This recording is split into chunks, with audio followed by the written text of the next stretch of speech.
జగన్మోహన్ రెడ్డి గారిని మీరు కలవలేకపోయారు అనుకున్నాం. మరి మిగిలిన వాళ్ళు సజ్జల గారు కావచ్చు, వీళ్ళు చాలామంది ఉన్నారు, వాళ్ళని ఎవరిని కలవాలని ప్రయత్నం అంటే మళ్ళీ ఎందుకు గంట తీసారు? ఎందుకంటే అండి ఆర్థికంగా డబ్బులు లేవు సార్. నేను కంప్లీటు ఏదది కోవిడ్ లాక్డౌను నాకు తోచినంత వరకు నేను ప్రతి గురువారం ఒక 70 మందికి, ఒక 100 మందికి, ఫస్ట్ ఒక 20 మందికి స్టార్ట్ చేసి 100 మందికి వలస కార్మికులకి, అన్నం కోసం ఇబ్బంది పడే వాళ్ళందరికీ నేను చాలా రోజులు నా దగ్గర ఉన్నంత వరకు శక్తి లేకుండా నేను వాళ్ళందరికీ ఏదో బాబా దయవాళ్ళు ఎలాగో అది అందరికీ వంటలు అవి వండించి పెట్టాం. తర్వాత నాకు వంట వండుకోవడానికి నాకు లేవు, ఏం చేయాలి, ఎవరిని అడగాలి, ఎప్పుడు మన బాగున్నప్పుడే సార్. నేను తిరుపతి నుంచి ఫ్లైట్ దిగి వచ్చేటడికి ఒక 30 మంది ఉండేవారు వెయిటింగ్. ఆ టైంలో సార్ నమస్తే అండి, ఆ బొట్లో చూస్తే మీరు అసలు ఎన్టీ రామారావు అండి, అసలు తిరుమల తిరుపతి వెంకటేశ్వర స్వామి కనపట్టాడు సార్ రాత్రి అని ఏడ్చేసేవాడు. ఒకడు కాళ్ళ మీద పడిపోయాడు. ఏంట్రా బాబు ఇదంతా నాకు లేనిపోనిది ఎన్ని గంట ఇదని. ఇప్పుడు మామూలు గంటలు కదండి అవన్నీ. ఒకడైతే తిరుమల తిరుపతి వెంకటేశ్వర స్వామి మీరు చూస్తుంటే నిన్న మా ఆవిడ కూడా అందండి చాలా అనంటే, మీ ఆవిడకి నేనేం తెలుసురా నాయనా ఆవిడ అందంట, ఆవిడ కూడా అందంట తిరుపతి వెంకటేశ్వర స్వామి అని. ఇలాగా కలరిచ్చేసి నా కొడుకులు మొత్తం వెనకాల తవ్వేస్తున్నారు. మీరు అన్నట్టు గోతులు తవ్వేస్తారు ఎవడగాడు. ఇప్పుడు బుద్ధిరాజు గారు ఇప్పుడే వచ్చాడండి, ఇది అసలు ఎవరిని పట్టించుకోవట్లేదు, మేము రావట్లేదు అంటే ఏం పట్టించుకోవాలి నాకు తెలిసి ఒకటండి. సీఎంఓ ఆఫీస్ ఉంది, ఎవడ పని ఆడు చేసుకుంటున్నాడు. ఎందుకు నా మీదే పడి ఎందుకు ఏడవాలంటా నేను. సినిమా రంగంలో ఒక 2-3 ఉన్నారు నా మీద పడి ఏడ్చేవాళ్ళు. పాలిటిక్స్లో కూడా ఇది మనం ఏంటంటే రేసు గుర్రానికి ఇలాగ కళ్ళకి ఇలా కట్టినట్టు ఒకటే గమ్యం కనబడుతుంది, జగన్మోహన్ రెడ్డి గారికి కలవాలని పరిగెట్టమే. ఎవడేమనుకున్నా మనకు అనవసరం. కింద పడ్డాము, పైన పడ్డాము, తిన్నామో తినలేదు, ఎలాగలాగా మొత్తం తిరిగాము ఆయన విజయం కోసం. పృథ్వీ గారు ఆ టైంలో మీది డౌన్ఫాల్ అంటే అమరావతి రైతుల మీద మీరు మాట్లాడిన కొంచెం వ్యంగ్యంగా మాట్లాడిన కరెక్ట్ అండి, 100% మీరు బ్రహ్మాండంగా చెప్పారు.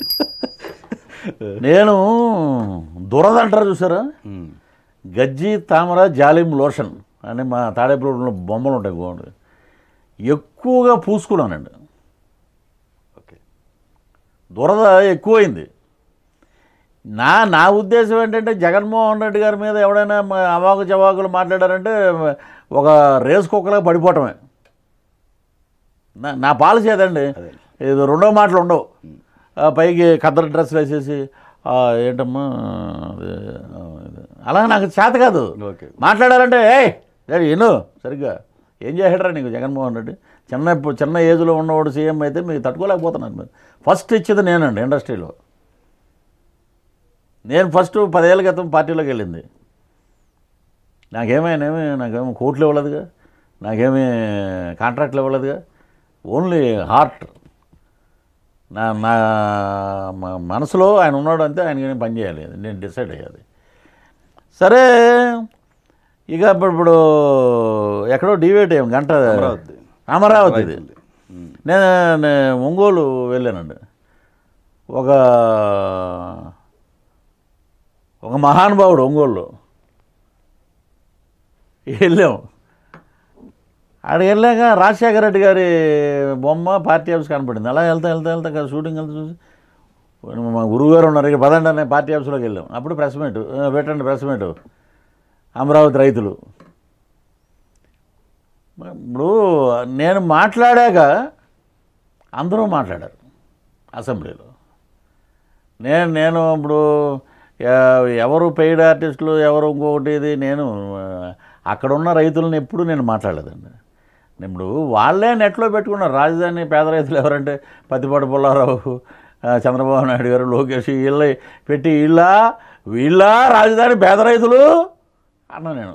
అది గుణపం గుచ్చినట్టుంది మీకు. నా వాయిస్ వీడి వాయిస్ ఎంత ఏముంది, వీడిని ఎట్టలోగా రౌండప్ చేసి ఒకటి తన్నాలి అనుకున్నారు. అది అంటే ఈ ప్లాటినం గాజుల కథ అని ఇసుక జరుగుతుంది, మాజీ సీఎం ఇంటి వెనక నుంచి జరుగుతుందని చెప్పి కృష్ణానదిలో దిగి మొత్తం ఇసుకంతా చూసి వరదలు వస్తున్నాయి, ఇసుక ఎక్కడ ఉంటుందయ్యా, ఇసుక కొట్టుకుపోతుంటే జగన్మోహన్ రెడ్డి గవర్నమెంట్ ఇసుక ఇవ్వట్లేదు అంటారు. మరి ఇక్కడి నుంచి కొన్ని వేల ట్రాక్టర్లు ఇసుక కొన్ని లక్షలు వెళ్ళి అప్పుడు ఎవరు మాట్లాడలేదు అదని చెప్పేలాగా ప్రతి సమస్య మీద క్షుణ్ణంగా మాట్లాడే ఉన్నాడు. ఇదే నేను అసెంబ్లీలో నేను ఎమ్మెల్యే గెలిచి నేను మాట్లాడి ఉంటే ఈరోజు మంత్రి పక్కన గన్మెన్లు గవర్నమెంట్ ఇది ఫ్లాగ్ ఎర్రని వెళ్తుంటుంది, నేను కూడా అప్పుడప్పుడు గంట కొడతా ఉండేవాడిని ఇలాగా. నాకు ఆ ఉద్దేశాలు లేవండి. మనం కార్యకర్తగా ఉండాలి, కొట్టాలి అంతే, సెంచరీ. అక్కడ మాట్లాడేటప్పటికి ఇక్కడ ఒక వ్యక్తి మాట్లాడాడు.